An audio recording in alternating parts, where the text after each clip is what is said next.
Hello Internet, this is Scott with Scott's Garage, and this evening I'm literally right outside my garage, and in this video I am going to troubleshoot this check engine light. This is a 2012 Ford Fusion Hybrid. Previous video, if you want to watch it, I explain what I do procedure-wise if I see a check engine light. But this particular car, I am going to now take it to O'Reilly's.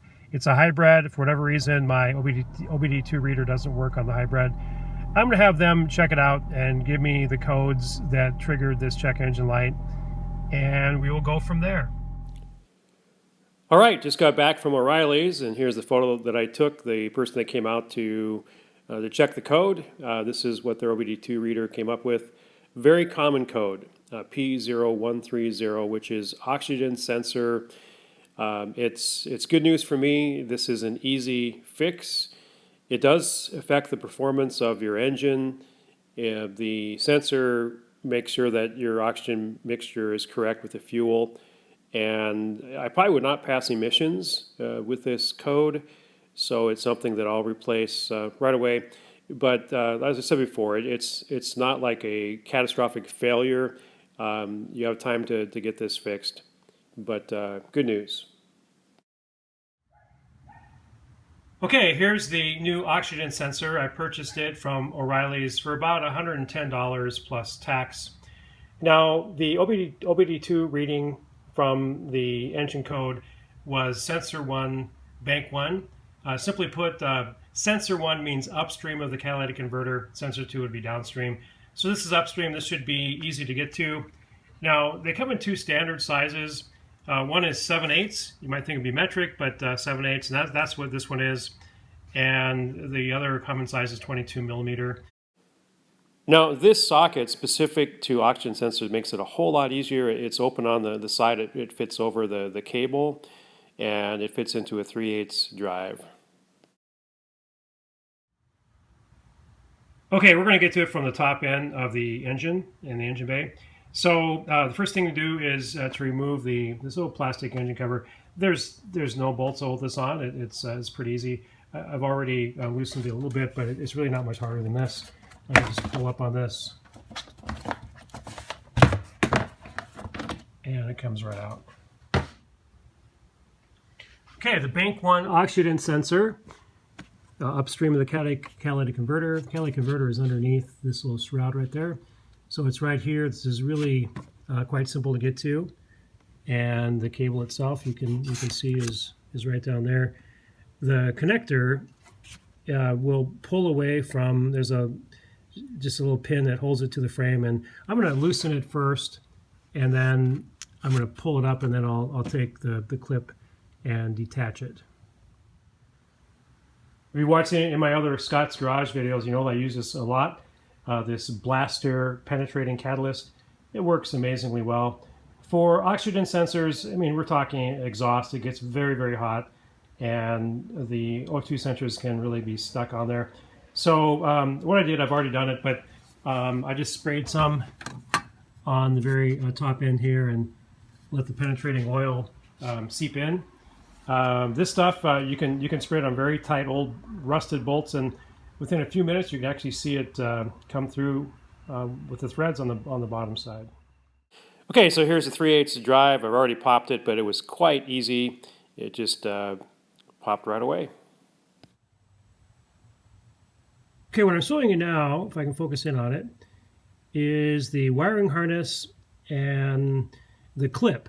This has to be detached to remove it.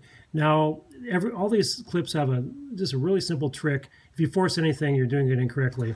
So it's really tight down here, but if you can see right here, this bottom part, the focus is below this pick, but you just take your finger and you push down right there. You push down, and basically it releases up here, and to just pull, and it'll come right apart. Okay, now that the plug has been released, it's real easy now to just spin this out the rest of the way.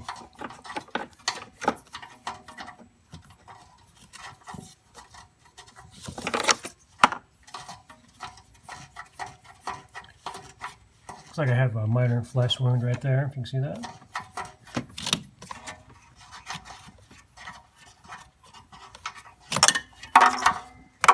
All right, there it is.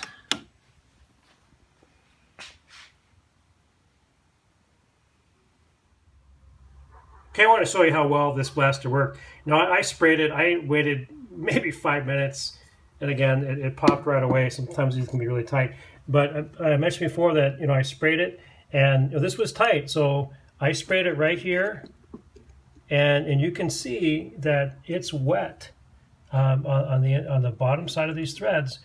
So it's in the engine like that, and it's wet all the way around, and you can see how well this blaster penetrating catalyst works. Man, save yourself a lot of time and use this stuff. Okay, here's the new one. I'm just going to put it in reverse order. Very easy thing to do. Honey, honey, honey, honey, honey, honey, honey.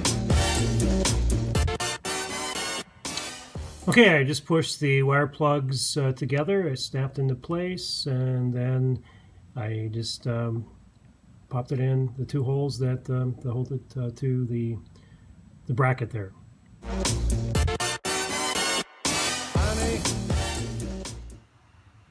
Okay, I've just wrapped up this project. Everything's back in place.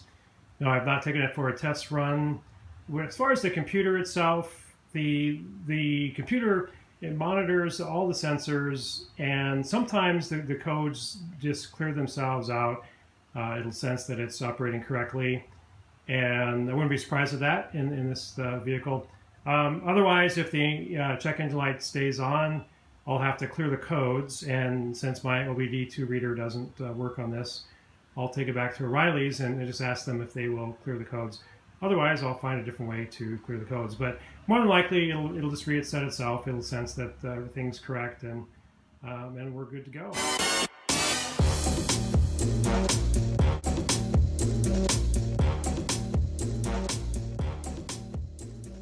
Okay, I just got back from a test drive, and as you can see, there's no more check engine light. Everything reset itself, just as I was hoping for. And now for the good part, the cost savings for doing it yourself. I called the local Firestone Complete Auto Care, and for them to replace this oxygen sensor would have been $401.06. So on grand total, and I'll include the little socket for removing the oxygen sensor, it was less than $125. So save yourself a lot of money, do it yourself. Hey, thanks for making it this far in the video. If you like the video, please hit like. It costs you nothing, but is of great value to me.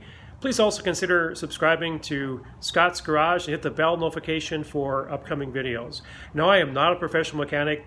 I'm simply a backyard mechanic, a do-it-yourselfer. I've loved working on cars since my teenage years. This literally is my garage. Would love to have you come back and watch another episode of Scott's Garage.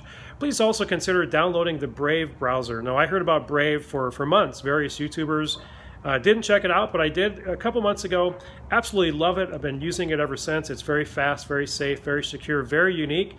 You can disable all ads if you want to, or you can get paid to watch ads using the Brave browser. Check it out. Have a great day.